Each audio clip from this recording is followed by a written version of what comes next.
এক ওস্তাদ ছিল, সেও আমাকে এই ট্রেডিং প্রাপ্ত করে তারপর আমি এগুলো শিখছি। আপনার একজন উস্তাদ আসলো? হ্যাঁ, ওস্তাদ ছিল। উস্তাদের বাসা কোথায় ছিল? সে রাজশাহী ডিস্ট্রিক্ট। ও, রাজশাহী। তাহলে দিনাজপুর থেকে রাজশাহী তো অনেক দূরে। হ্যাঁ, অনেক দূরে। কিভাবে দেখা হলো তার সাথে? ট্রেনে যাতায়াত করছি।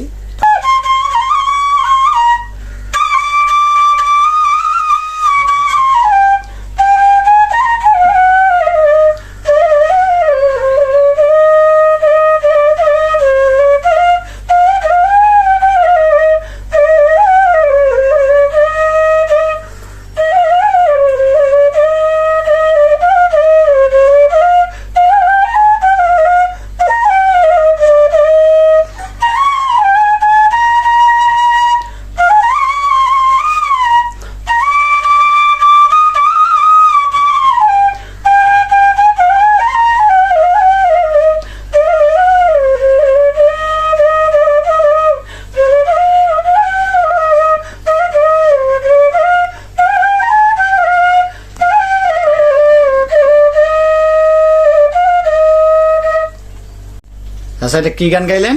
এটা হলো শুধু মানে কবির ছন্দর হলো, সেটা হলো মেজুক। এই কবির ছন্দর মেজুক। আচ্ছা, আপনি কত বছরে গান গাচ্ছেন? আমি ধরো 12 বছর থেকে এখন আমার 7 বছর পর্যন্ত আমি এই লিপ্তই আছি এই গানে। এখন তো ছেলেমেয়েরা ইউটিউবে বেশি দেখে বা ফেসবুক দেখে এসব সময় নষ্ট করে। হ্যাঁ, সবাই। কিন্তু আপনি এখন মানে 12 বছর থেকে শুরু করছেন, তখন আর ইউটিউবে এসব ছিল না, কোনো কিছু ছিল না। এখন আপনার নাম ঠিকানা তো ইউটিউবে ছড়িয়ে গেছে। হ্যাঁ, ইতিমধ্যে মোটামুটি সবাই জানে। কিন্তু এই যে শিল্পটা, সুর তোলার যে শিল্পটা, এটা তো সকলে রপ্ত করতে পারে না। না। আপনি কিভাবে রপ্ত করলেন? এটা আমার এক ওস্তাদ ছিল, সেও আমাকে এই ট্রেডিং প্রাপ্ত করে তারপর আমি এগুলো শিখছি। আপনার একজন উস্তাদ আসলো? হ্যাঁ, ওস্তাদ ছিল। উস্তাদের বাসা কোথায় ছিল? সে রাজশাহী ডিস্ট্রিক্ট। ও, রাজশাহী। তাহলে দিনাজপুর থেকে রাজশাহী তো অনেক দূরে। হ্যাঁ, অনেক দূরে। কিভাবে দেখা হলো তার সাথে? ট্রেনে যাতায়াত করছি, তারপরে ব্যবসা বাণিজ্য করতে করতে ওরা দেখাবার হয়ে গেছে। তখন তো আপনার বিয়েও হয় নাই? না, তখন আমার রিওন ছেলে ছিল, ইয়াং ছিল, 12 বছর, 12 বছর। কিশোর আর কি।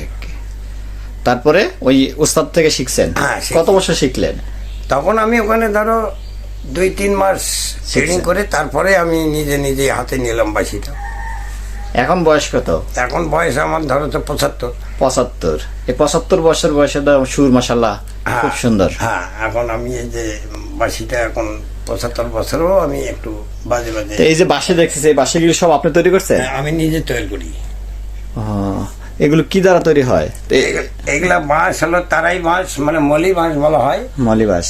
হ্যাঁ, এই বাঁশ হলো চট্টগ্রাম থেকে আমদানি করি, তারপর এগুলো তৈরি করি আমি নিজে হাতে, তারপর এগুলো বিক্রি করি। আচ্ছা, আপনি কাউকে শিখেছেন? মেলাগুলো ছাত্র আমার, ধরো 500-600 এরকম ছাত্র আমার আছে। 600 হয়ে গেছে। গুড। তাহলে অনেকটা শিখেছেন, আপনার শিষ্যের অভাব নাই। অনেক অনেক। ওরা এখন গান বাজনা করে খায়, ওটা নিয়ে চলে। ওরাই আমার কাছ থেকে বাঁশি নিয়ে যায়। ও, ওরাই বাঁশি নিয়ে যায় না? নিয়ে যায়। আপনি কি এখনো বাঁশি বাজান?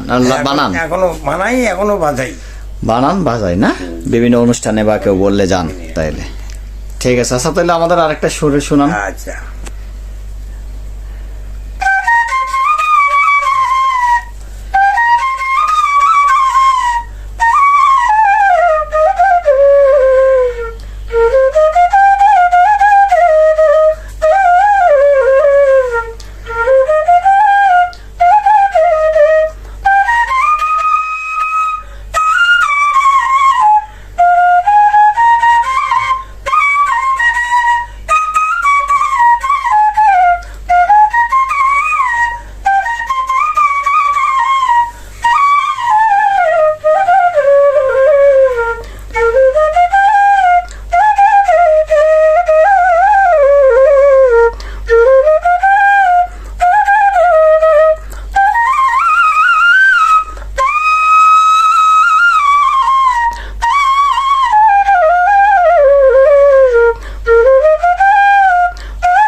এটা কি শোনাইলেন?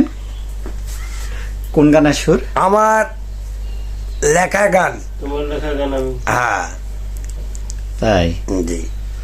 আচ্ছা, আচ্ছা, এই যে বাঁশির সুরে তো সাধারণত অনেকে আকৃষ্ট করে, হ্যাঁ আপনাকে এরকম হয়েছে বিয়ে শাদীরা নাকি? না, অনেক কিছু অনেক এই বাঁশিতে অনেক কিছু দেখতে পাচ্ছি, অনেক আপনি কিছু যখন করতে যৌবন পারি। বয়সে গান গাইতেন, হ্যাঁ জি। মানে সুর ধরতেন, তখন যখন আমার এমন বয়স ছিল তখন আমি আলাদা ছিলাম, তখন আমার সুর সঙ্গীতটা আরো ভালো ছিল।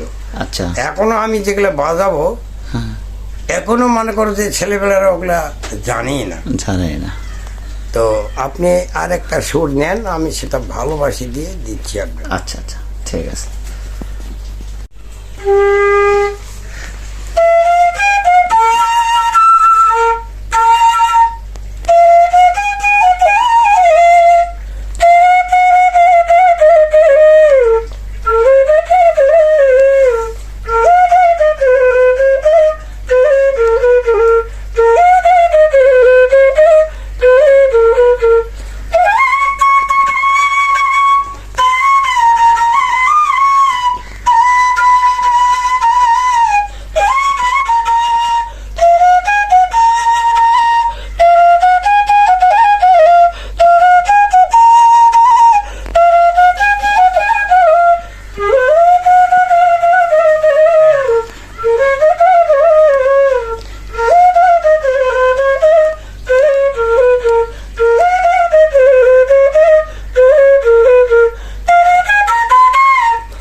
বাঁশির একটা করে সুর, হ্যাঁ, একটা করে বাঁশি, মানে 13টা বাঁশি 13টা সুর আছে। এটা সি সার্ভের বাঁশি। আমি বাঁশি কি 13টা?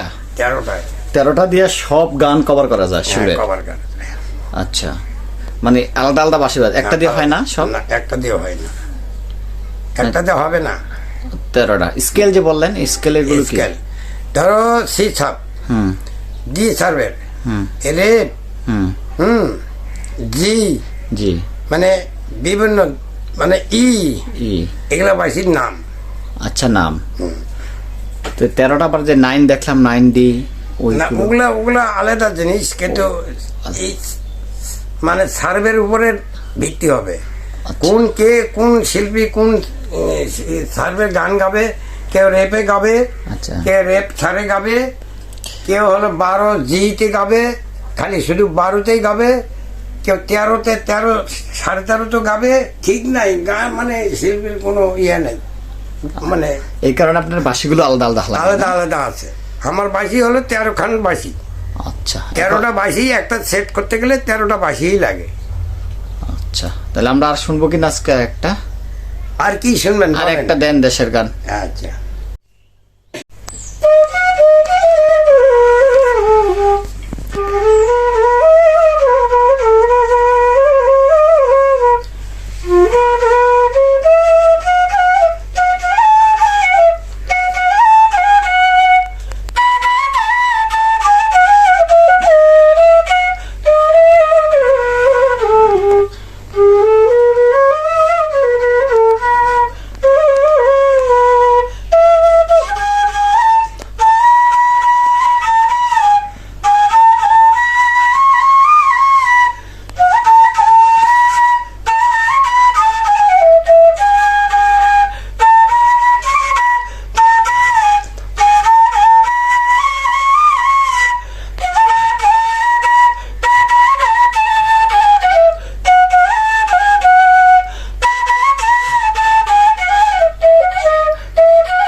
শিলিগুড়ি পাহাড়িয়া গান